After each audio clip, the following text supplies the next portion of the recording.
Ẹ̀yin èèyàn lé ẹ káàbọ̀ sí Mashola Gist TV. Gist tèmi tí a fẹ́ sọ òun ni lórí ìfẹ́ èyí tí a rí láàrin Edo àti Ik Ogbonna.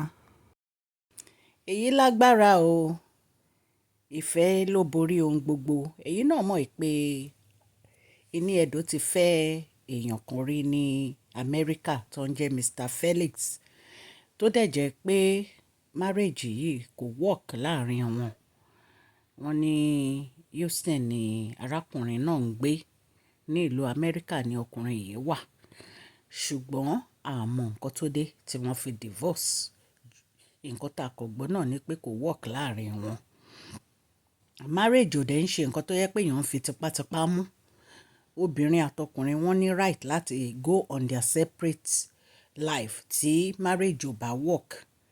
Ẹlẹ́ẹ̀kejì ní lórí marriage Ik Ogbonna àti Sonia, ìyàwó wọn, èyí tó jẹ́ pé wọ́n ní wọ́n fẹ́, tí ó bímọ méjì fún wọn.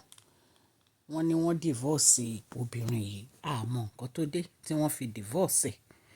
Ṣùgbọ́n ẹ máa rí pé they have a lovely child. Kì í ṣe American ni obìnrin yìí.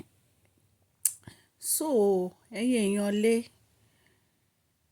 Edo àti Ik Ogbonna date nígbà tó wà ní kékeré. They are successful actors. Ọlọ́run dẹ̀ gba ọwọ́ wọn, ó ń ṣiṣẹ́ àwọn eré tó jẹ́ pé tẹ̀yin gan bá wo storyline wọn ẹ máa mọ̀ pé they are best of the best. Mo like movies wọn, they are wonderful people. Ṣùgbọ́n kí ló wà nù kan find love? Torí mo gbọ́ tí àwọn èèyàn sọ pé playboy ni Ik Ogbonna. Èèyàn lé ẹ má máa jẹ́ ká fi ẹnu bà nǹkan jẹ́. Nǹkan tí ìfẹ́ bá wà, tá a bá rí ìfẹ́ láàrin ọkùnrin àti obìnrin, ẹ má máa jẹ́ ká fi ẹnu bà nǹkan jẹ́. If Ik is playboy, is now a matured man. Kò sí ọkùnrin tí ò ń ṣeré nígbà tó bá wà ní kékeré. Àìmọye girlfriend lọkùnrin àti níbo later ṣé bó ti date ní Edo rí. But right now they are matured. Àgbà ti dé sáwọn méjèèjì. Àwọn méjèèjì ti bímọ, ní Edo ti bí ọmọ obìnrin, òun náà ti bí ọmọ ọkùnrin méjì. Wọ́n dẹ̀ rò pé àwọn tó find love back, kí ló wà nù pé kan come back, kan dẹ̀ marry. Because they are now married man and woman. Wọ́n ti ṣe private wedding ní bí a ṣe gbọ́, wọ́n ní Akwa Ibom ni wọ́n ti ṣe wedding yẹn. Wọ́n ní àwọn tí wọ́n dẹ̀ invite, they are special people. Ṣùgbọ́n recently ni à ń gbọ́ pé wọ́n máa ṣe white wedding tó jẹ́ pé it's going to be a big wedding tó jẹ́ pé gbogbo ayé ló máa gbọ́. Ẹ jẹ́ kí ìfẹ́ rèé láàrin ọkùnrin yìí àti obìnrin yìí, láàrin Edo àti Ik Ogbonna. Ẹ jẹ́ kí ìfẹ́ rèé láàrin wọn. Ẹ má fẹnu bà ìfẹ́ wọn jẹ́. Oríṣiríṣi nǹkan ni àwọn èèyàn ń sọ wípé playboy ni Ik Ogbonna. Ṣé òun náà lówó ni? Òun náà successful actor ni now. Ṣé òun náà lówó ni? Òun náà lówó, is a successful actor. Kò dẹ̀ ń ṣe pé first movie, second movie, third movie, tá a bá ka movie tó ti ṣe, àti ẹ̀ lè kà tán. Bẹ́ẹ̀ náà dẹ̀ ni ní Edo náà. Oríṣiríṣi nǹkan náà ń sọ. Ṣùgbọ́n tí ọkùnrin àti obìnrin bá divorce, ìyẹn ò mean pé kán má move on pẹ̀lú life wọn tí wọ́n bá find love. Ṣé ẹ mọ̀ pé irú relationship wọn yìí ló máa ń work jù? Because they start as friend. Wọ́n á ti mọ gbogbo nǹkan tí obìnrin nífẹ̀ẹ́ àti nǹkan tí obìnrin ò nífẹ̀ẹ́. Wọ́n á dẹ̀ bẹ̀rẹ̀ sí gbégbé ayé ọ̀tun.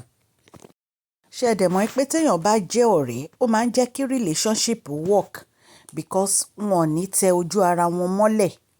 Wọn ò dẹ̀ ní fẹ́ ṣe nǹkan tó máa hurt each other.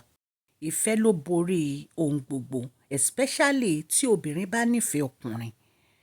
Kò sí length tí obìnrin yẹn ò lè lọ. Ẹ̀yin náà dẹ̀ rí i pé relationship tán ti ní tẹ́lẹ̀, wọ́n fi kọ́ ọgbọ́n ni. Wọn ò dẹ̀ ní fẹ́ kí èyí kó má work. Ọlọ́run Elédùmarè tó wá wọn fúnra wọn kò ní dàárín wọn rú. God will not separate them and the love they have for each other will continue to grow more and more. Ìfẹ́ tí wọ́n ní síra wọn kò ní bàjẹ́. Àdúrà ni kí ẹ jẹ́ kí a máa gbà fún wọn, because kò sí ẹni tó fẹ́ wọ inú relationship tó dẹ̀ máa fẹ́ yẹ kí. As bá ṣe gbọ́, wọ́n bẹ̀rẹ̀ láti ìbẹ̀rẹ̀ pẹ̀lú ọ̀rẹ́ ni wọ́n fi bẹ̀rẹ̀. See in Edo when he said, I'm going to the church with my husband.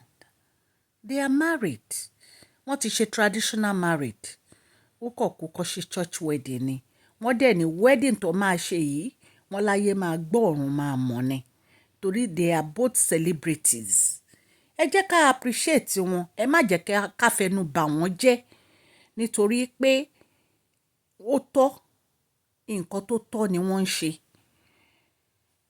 Bí mo ṣe gbọ́ ní inú interview kan tí ní Edo ṣe, ẹ jẹ́ kí a jọ gbọ́ ẹ̀yin èèyàn lé.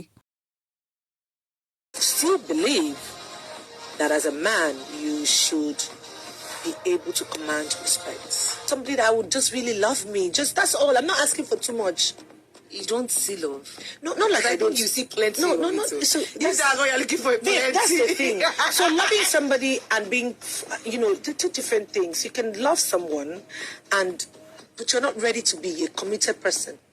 I can't be in a toxic relationship if you cannot give me that protective energy that allows me to respect you. I cannot be with a man that I don't respect. I cannot be with a man that I don't respect. She said she cannot be with a man that she does not respect. Respecting each other is the key word. Kì í ṣe nǹkan tó bójú mu kéèyàn wà pẹ̀lú ọkùnrin tí ó respect rẹ̀ débi tó máa respect obìnrin.